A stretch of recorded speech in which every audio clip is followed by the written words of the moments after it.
Picture this: a grown man, a prince, sitting in a mansion on the other side of the world, quietly terrified of a child who is not even a teenager yet.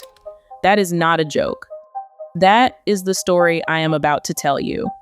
Because Prince Harry's single biggest fear right now is not the press. It is not money, though that is crumbling too. It is not even his fractured relationship with his father. It is a 12-year-old boy, his own nephew, Prince George. And here's the part that should stop you in your tracks.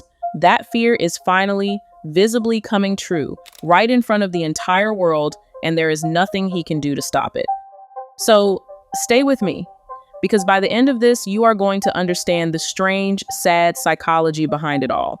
How an entire decade was wasted. How a golden window slammed shut while he was looking the other way. And how every single one of Harry's troubles, the collapsing charities, the broken family, the vanishing relevance, the gnawing resentment, all trace back to the same single root.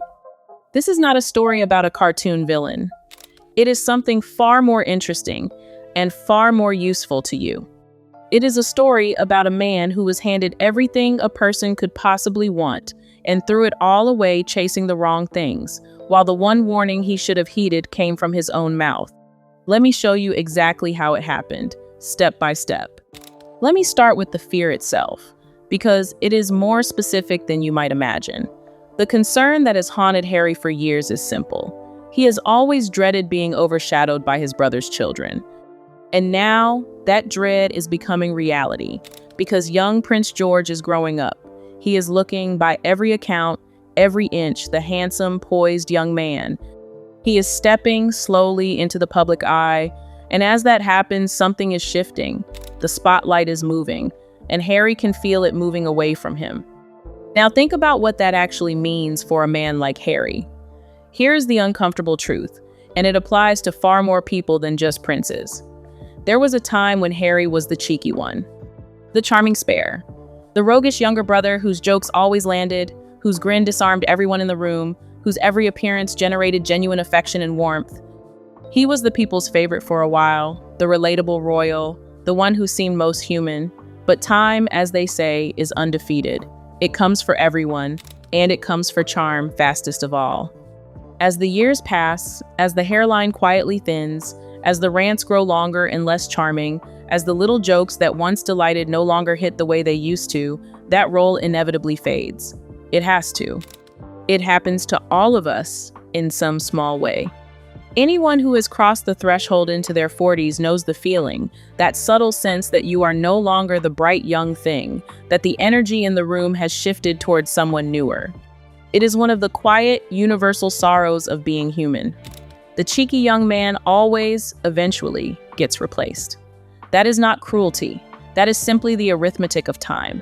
And Harry, of all people, is being replaced by the very thing he feared most deeply. Not by a rival, not by an enemy, but by the next generation, by a child. By his own brother's son, growing up healthy and grounded and admired, doing absolutely nothing wrong, simply existing and maturing as children do. There is a particular cruelty in that, is there not? To be eclipsed, not by someone who wronged you, but by an innocent boy whose only crime is growing up. It makes the resentment all the more irrational and all the more revealing of what is really going on inside. But here is where it gets genuinely tragic, and here is the heart of the whole story. Harry once had a window, a real one, a golden opportunity that most people in his position could only dream of. And he wasted it, utterly wasted it. Let me explain exactly how, because this is the part that changes everything.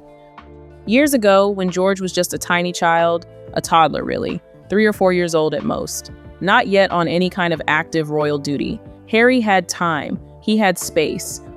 He had the full attention and affection of the public and a clear, open runway to build something lasting and meaningful with it. Prince William had deliberately arranged for his children to have as normal an upbringing as possible, kept gently out of the relentless glare of the cameras. And do you see what that meant for Harry? It meant the stage was wide open.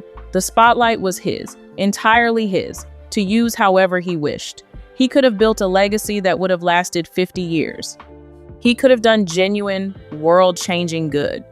He could have cemented himself as one of the most beloved and respected figures in the entire family, a man whose name meant warmth and service and purpose for decades to come. And what did he do with that precious, irreplaceable, never-to-be-repeated window? He filled it with grievance. He filled it with ludicrous, draining court battles that consumed years and millions and accomplished almost nothing. He filled it with attempts to wrongly accuse his own family of terrible things, with sustained efforts to turn the public against his brother and against the Princess of Wales. Think about the sheer waste of it. The most valuable years of his public life, the years when the world was still leaning in to listen, and he spent them not building but burning, not creating but tearing down. Not healing the wounds of his past, but ripping them open again and again for an audience. And now the window has closed.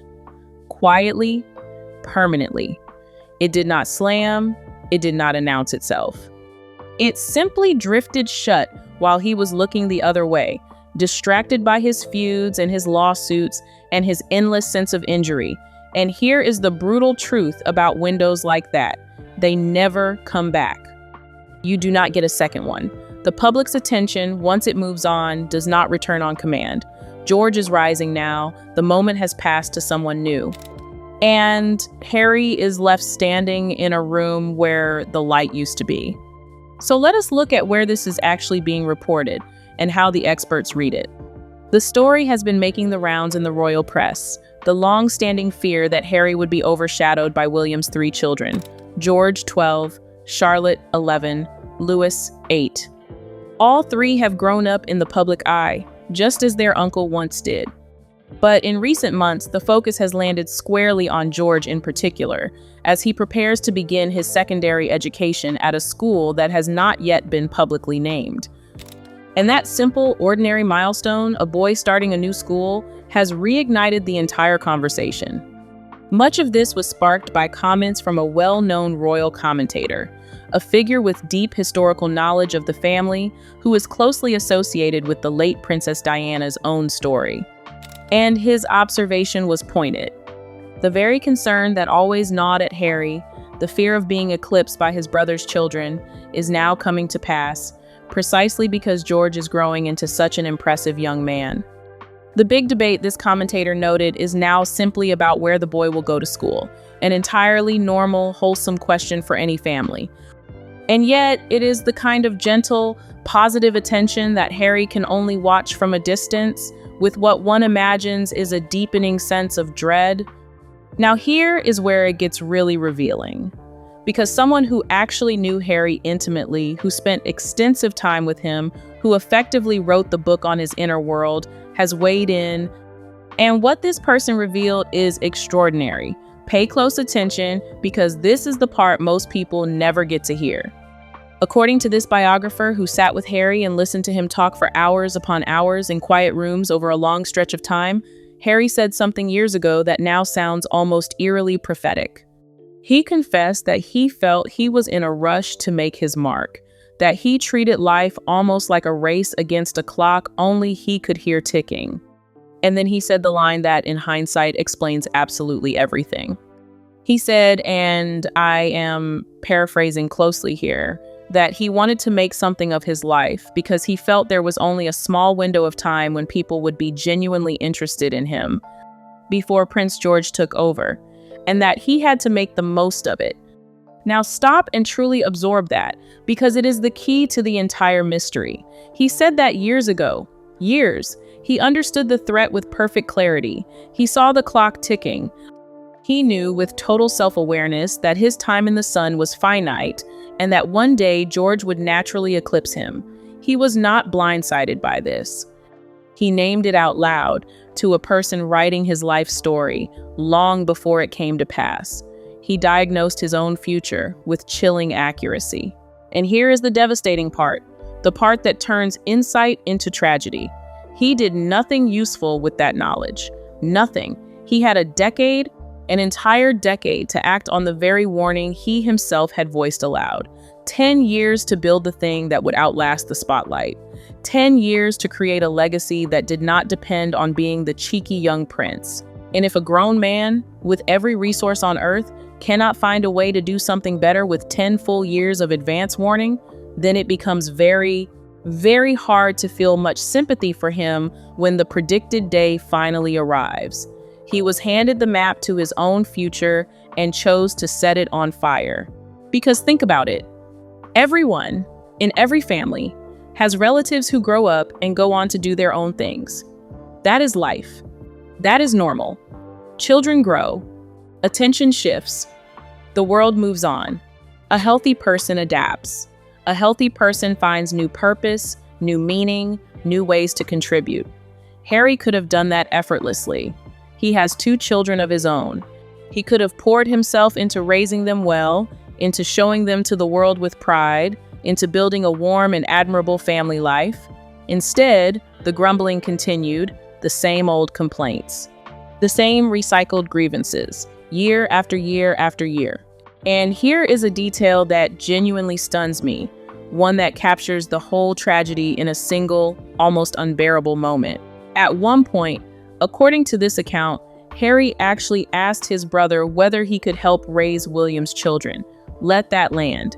The reasoning, apparently, was that Harry did not want William's kids to suffer the same awfulness he believed he had endured growing up. On the surface, you could almost read it as touching. But look closer. And William said no. Firmly, unmistakably. He said, in effect, "You stay away. I am not having you anywhere near them."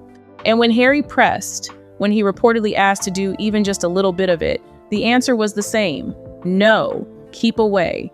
And honestly, who on earth could blame him?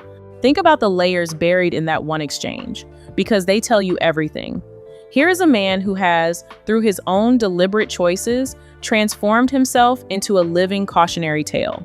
A man openly at war with his own family, a man who has spent years attacking the very parents of those children through his relentless public crusade, and he asked to help shape their upbringing. Of course, William refused. Of course, he drew that line in the sand and refused to move it an inch.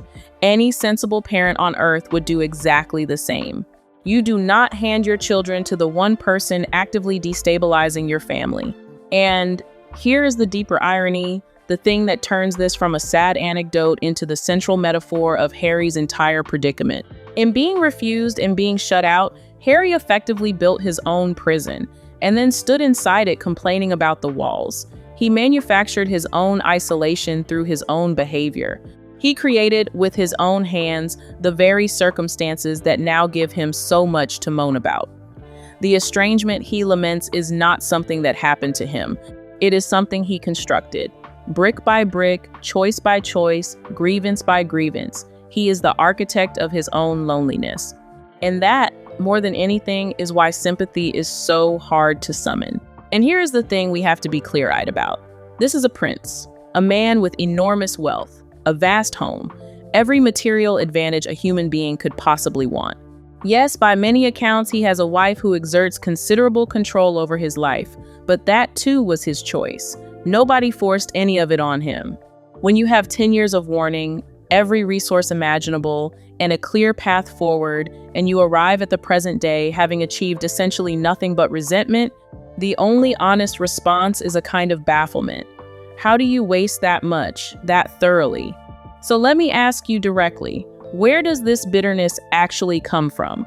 Why is a man with every conceivable advantage so consumed by grievance? And the answer, according to the person who knew him best during those years, is heartbreaking in its own way. Because she describes a Harry who, before everything curdled, was actually getting better. In their long conversations, she says, Harry would sometimes brighten. He would say things like, "I feel much better now. I am getting there. I am doing quite well. I am going to be able to do this and this and this." There was hope in him. There was a man clawing his way upward, finding his footing, imagining a brighter future. He was, in those moments, on the mend. He was healing. He could see a way forward. And then, in this telling, everything changed. A new relationship entered his life and, according to this account, the trajectory reversed. Instead of being lifted up, He was, in her stark words, pulled down. She describes a dynamic in which his partner kept on and on at him, until, she believes, he came to hate his own family. A relationship that, rather than helping him heal, deepened his sense of grievance and his belief that his mental health had been damaged. Now, this is one person's interpretation, and we should hold it as that. But the point underneath it is one worth sitting with, because it is true for all of us, prince or not. Here is that universal truth, and it is the real lesson buried in this whole saga. The people you surround yourself with will either lift you up or drag you down. There is no neutral. You can have someone in your life who, whether they mean to or not, functions like a person holding your head underwater, making everything feel heavier, darker, more hopeless. Or you can have someone who steadies you, who helps you become the best version of yourself. And the contrast being drawn here is impossible to miss. Look, the argument goes at how the Princess of Wales has supported William. By every visible measure, she has helped make him a better man, a better father, a better husband. He has grown into his roles, learned them, deepened in them, and a great deal of that growth is credited to the steadying, positive presence beside him. That is what a true partnership looks like. Someone who helps you carry the weight, not someone who adds to it. Someone who, when you stumble, reaches down to pull you up rather than stepping on your hand.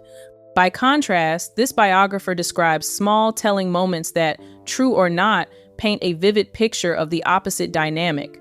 Moments of control, of one partner not letting the other speak, of criticism, of correction, of a man made to feel small in front of others. There is even an account of Harry being seated at a children's table at an event while his partner sat among the most important guests, the kind of small, quiet humiliation that, repeated often enough, can hollow a person out entirely. And the saddest part in this telling is that you can apparently see it in his face, the diminishment, the dimming of a light that once burned brighter.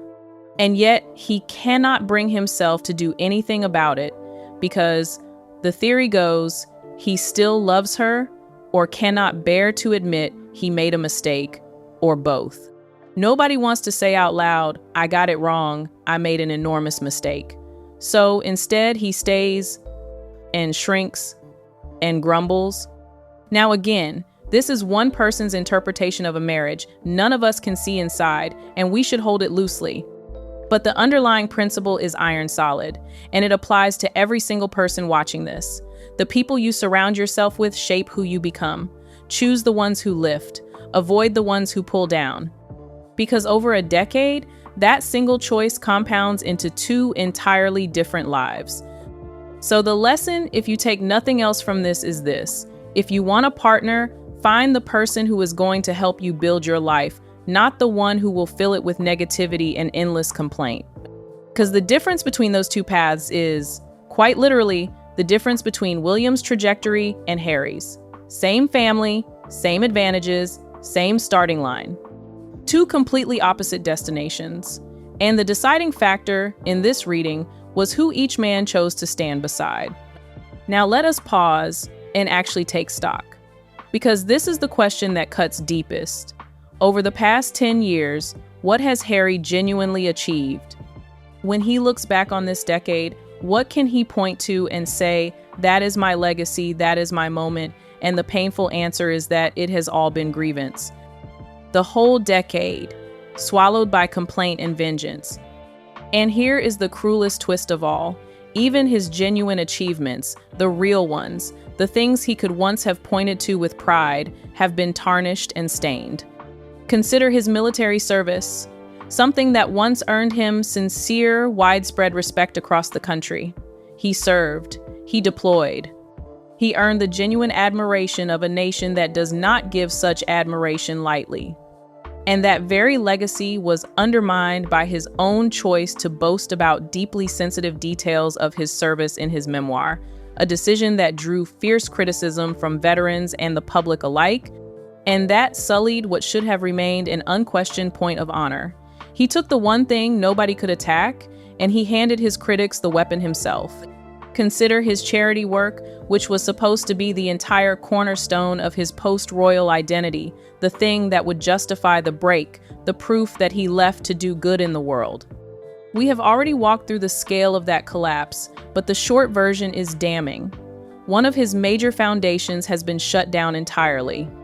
Others are mired in scandal, dysfunction, and the most serious allegations imaginable. The cornerstone has crumbled. And notice the pattern, because it is absolutely crucial to understanding the whole story. Whatever you might count as Harry's true legacy achievements, the things he could legitimately be proud of, almost every single one of them came before the window closed, before the grievance years, before everything curdled and soured. The good was all front-loaded, packed into the early part of his life, much of it earned while he was still a working member of the family. And the long decade that followed, the decade he himself warned was precious and finite, produced little but wreckage and recrimination. That is the tragedy distilled into a single brutal sentence. His best was already behind him before he even understood the race had begun. Now let me be fair, because there is a deeper human point here that goes far beyond Harry, and it is the point that makes this whole story worth telling at all. Plenty of people endure genuinely terrible times. Real, crushing hardship, real pain, loss, illness, betrayal, grief, the whole brutal catalog of human suffering that spares no one forever. Harry did lose his mother as a boy, and that is a real and serious wound that deserves real compassion. Nobody is denying the pain at the root of his story. But here's the thing that separates those who rise from those who sink, and it is not the absence of pain. Everyone has pain. The difference is entirely in what you choose to do with it. The ones who make it through are the ones who refuse to sit down in the wreckage and declare themselves finished, who refuse to let the worst thing that ever happened to them become the only thing about them, who get up again and again and push forward, who decide with everything in them that the difficulties and the people who wrong them will not get the best of them, who say, I am going to do this, I am going to build something, I am going to be okay, not because it is easy, but because the alternative is to drown. Nobody escapes worry and difficulty and heartbreak. But the people who come through it find something inside themselves, some stubborn flame that insists, I am going to make this okay. No fairy is going to appear and wave a wand and fix it all for you. There is no magic rescue coming. You have to do it yourself, with your own two hands, one hard day at a time. And that is precisely exactly what Harry, with every possible advantage a human being could be handed, has refused to do. He had the resources, he had the platform. He had the time, the warning, the opportunity, and instead of climbing, he chose to grumble. Instead of building, he chose to blame. He would rather accept the narrative that everything is awful and that someone else, anyone else, is responsible for his unhappiness. And that refusal, that quiet daily surrender to grievance, is itself a choice he makes every single morning when he wakes up. Nobody is making it for him. That is perhaps the hardest truth of all. So why do William and Catherine keep their distance so carefully? Why the firm, unmistakable boundary? Here is the thing most people miss, and it is genuinely revealing about the difference between the two brothers. They keep their distance because they are protecting their children. It is as simple and as serious as that. Think about it from their perspective, as parents rather than as royals. Even a single sentence from Harry could do lasting damage to a young mind. Imagine him leaning into young George and saying, "You are going to have a terrible time. It is awful. I remember it all. I know exactly what is coming for you." One sentence. That is all it would take.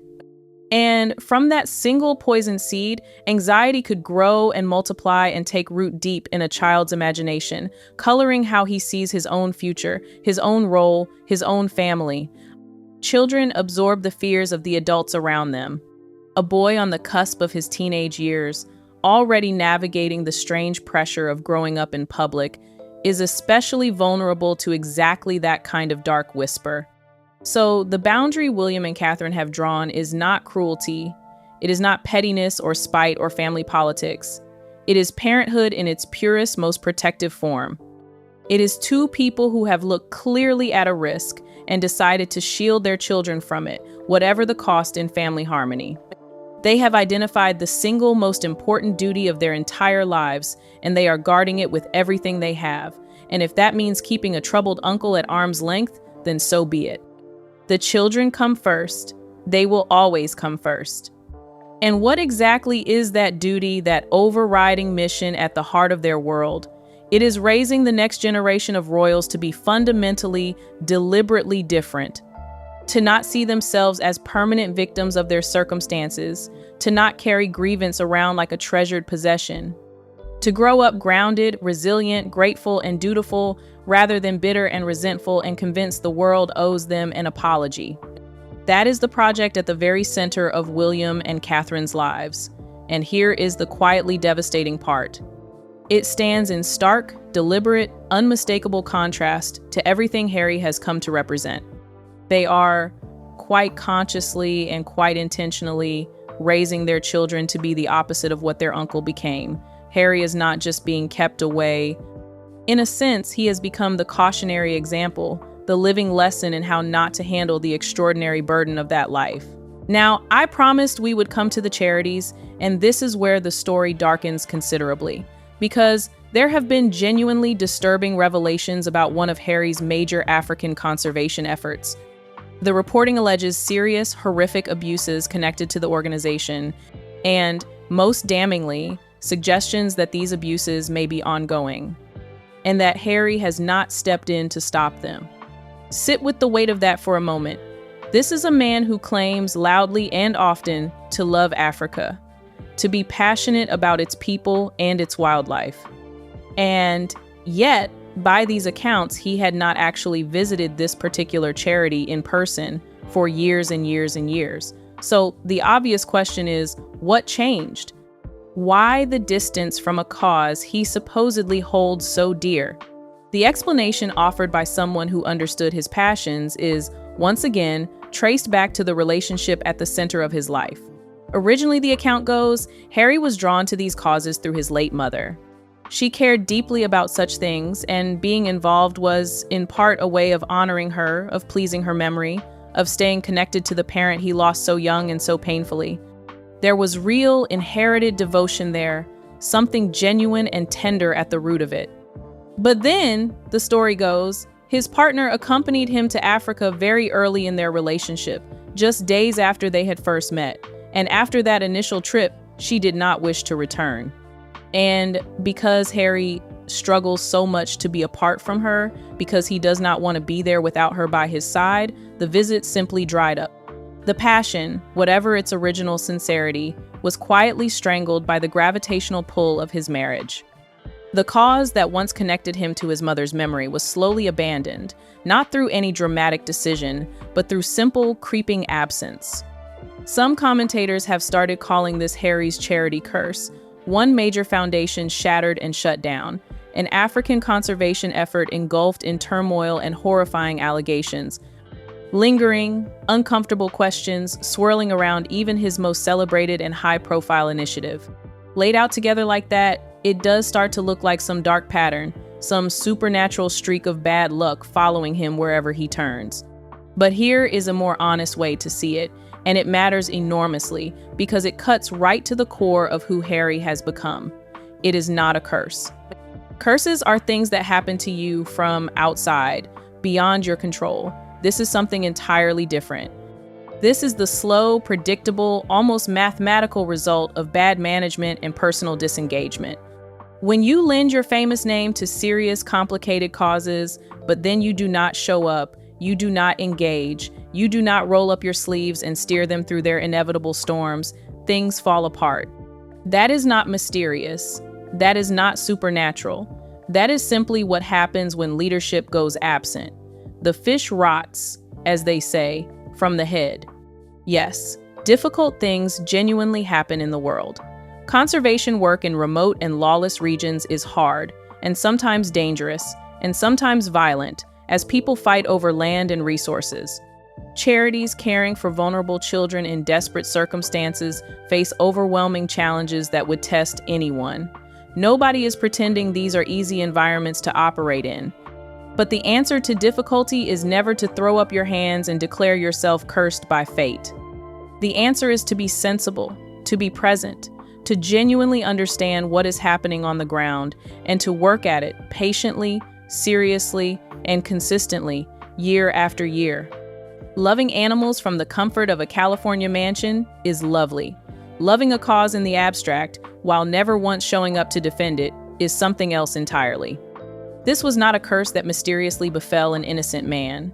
This was the bitter harvest of his own prolonged absence. He planted neglect, and he reaped collapse. Now, here is an instructive contrast, because it tells you everything about the different paths the two brothers have taken. While Harry's enterprises crumble through neglect, look at how William is choosing to define his own future role, deliberately and thoughtfully. There has been a fascinating revelation about how William intends to rule one day. Reports indicate that William quietly declined one of the monarchy's grandest traditions. After he inherited the title of Prince of Wales, following the death of the late Queen and his father's accession, William turned down the idea of a formal, lavish investiture ceremony, the kind of enormous spectacle that marked his own father's rise decades ago.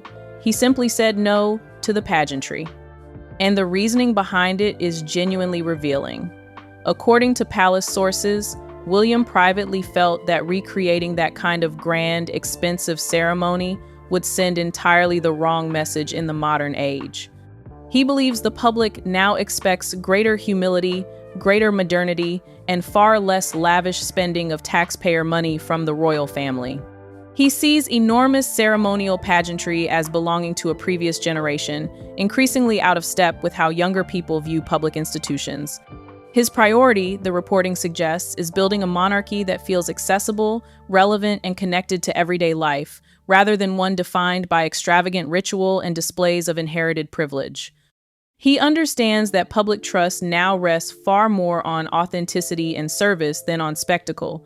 It was read inside the palace as a hugely symbolic moment, a sign that William is prepared to genuinely reshape royal life rather than preserve every convention simply because it is old. He is willing to ask whether a given ceremony still carries real meaning for the public, and if he concludes it does not, he has no hesitation in quietly setting it aside in favor of something more understated and contemporary. Now, reasonable people can disagree about whether stripping away all the grand ceremony is wise. There is a real argument on the other side, that the spectacle, the beautiful clothes, the sense of occasion, the grandeur, is part of what makes the monarchy special. Part of what draws thousands upon thousands of people to gather and witness these moments, people who travel from near and far and wait for days just to glimpse them. There is genuine joy and meaning in that pageantry, and a case that you should not simply discard all of it. Perhaps the wisest path keeps some of the magic while trimming the excess. But the deeper point stands, and it connects right back to Harry. William is actively, thoughtfully building a vision for the future. He is making deliberate choices about what the monarchy should become. He is engaged, he is present, he is doing the work, and that is the precise opposite of the disengagement and grievance that have defined his brother. There is one more dark cloud hanging over the wider family that we should address, because it shapes the backdrop against which all of this is happening. The ongoing scandal surrounding the disgraced Andrew, the former Duke of York, and his connection to the late financier and convicted sex offender at the center of one of the most notorious abuse cases in modern history. Fresh and troubling claims continue to surface, including new allegations from a former associate of that financier who has spoken to officials about the nature of Andrew's connections. It is a grim, ongoing stain on the institution. And here is why it matters to Harry's story, in a way that is genuinely double-edged and worth thinking through carefully. On one hand, the sheer, staggering awfulness of the Andrew scandal arguably makes Harry's own transgressions look smaller by comparison. Set against allegations of that magnitude and that horror, a tell-all memoir and some bitter family feuding can seem almost trivial, almost forgivable. Some have even argued, on exactly this basis, that the family should welcome Harry back while pushing Andrew out, as though the two were interchangeable problems to be swapped. But that comparison is a trap, and a dishonest one. The fact that someone else may have done something far worse does not erase or excuse the real damage Harry has done to his family and to the institution. Wrong is not measured only against the worst thing in the room. On the other hand, the ongoing Andrew scandal deepens the overall sense of crisis around the monarchy, the feeling that the institution is under siege from multiple directions all at once, with troubles erupting from the older generation and the younger one alike. And it underscores, by sharp contrast, exactly why William and Catherine are so fiercely, almost obsessively determined to raise the next generation differently. To produce royals who are grounded, dutiful, disciplined, and resilient. Royals who will not become scandals. Royals who will not become punchlines or cautionary tales or sources of national embarrassment. The failures of the older generation, in their very different ways, are precisely the future that William's entire project is designed to prevent. Every boundary he draws, every tradition he reconsiders, every choice he makes about how his children are raised flows from a single determination. Not again, not on my watch, not with my children. So let us bring this all the way back to where we began, to a prince in a mansion, quietly afraid of a 12-year-old boy, because now you can see the full shape of it. Harry's fear of being overshadowed by Prince George is not really about George at all. George is just an innocent child, being raised well, enjoying his life, doing nothing wrong. Harry's fear is a mirror. It reflects back at him everything he has failed to do with his own extraordinary opportunities. He saw the window, he named it himself, he understood that his time was finite, and that the next generation would one day take center stage. And with that knowledge, with a full decade of warning, with limitless resources and a clear path, he chose grievance over growth. He chose vengeance over legacy. He chose to be pulled down rather than to lift himself up. And so now, as George rises into the handsome, well-raised young man that Harry once feared, all Harry can do is watch and resent and grumble. It is, in the end, a profoundly human tragedy, even if it is hard to feel sympathy for the man at its center, because the lesson is universal, and it applies to every single one of us watching. Time moves on, the spotlight shifts, the young become old, and the next generation rises, as it always has and always will. You cannot stop that tide. But what you can do, what you must do, is decide how to use the time you are given. You can build, or you can burn. You can heal, or you can fester. You can surround yourself with people who lift you up, or people who drag you down. You can rise, or you can sink. Harry had every advantage a person could ever ask for, and he chose, again and again, to sink. And the saddest part of all, the detail that elevates this from a tabloid tale into something closer to genuine tragedy, is that on some level, he saw it coming the entire time. He told us, years ago, in his own words, that the clock was ticking, that the window was small, that George would one day take over. He understood. He just never imagined, not for a moment, that he himself would be the one to waste every last precious second of it. He saw the iceberg and steered straight for it. So as you watch this whole story unfold, as you watch a young prince rise and an older one recede into resentment, ask yourself the only question that truly matters, the one that applies not to Harry but to you. When your own window comes, and it will come, in your work, in your relationships, in whatever brief season the world is paying attention to you, what are you going to do with it? Are you going to build, or are you going to burn? Are you going to rise, or are you going to sink? Because that, in the end, is the one thing none of us can afford to get wrong. Harry was warned by his own voice, and still he failed to listen. The real question is whether the rest of us will.